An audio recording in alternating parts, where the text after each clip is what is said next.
Hello everybody! Welcome to my channel! Oh, shoutout kay Tanggol. Sabi ko, ibigay na lang niya ito sa dapat niyang bigyan. Swerte daw ito. Galing sa kasal. Nakuha ko sa checkout. Diba? Para lang akong nasa hardin, oh. Maganda siya. Ang ganda ng combination ng flower arrangement niya. Diba? Congratulations do sa kinasal. Lagay ito sa flower vase sa table.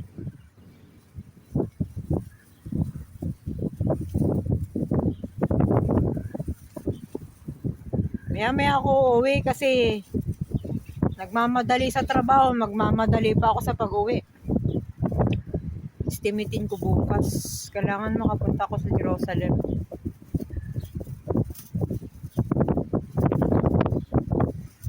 Sana walang racket doon.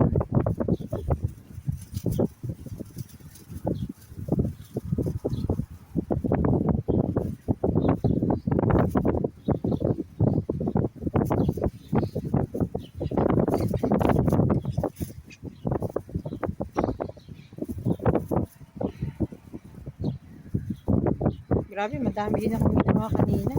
Ilang room yun. Tapos may mga stay over. Okay lang yun kasi after yun ng check out ng Sunday. Kaya ibahin muna natin ang topic. Sa Bulaklak muna tayo. Puro trabaho pa rin nasa utak ko. Ayan. Malimit ako nakakakuha ng mga bulaklak eh. Pero ito yung pinakamagandang bulaklak na nakuha ko ngayon. Sana magpaugat ito. Itatanim ko.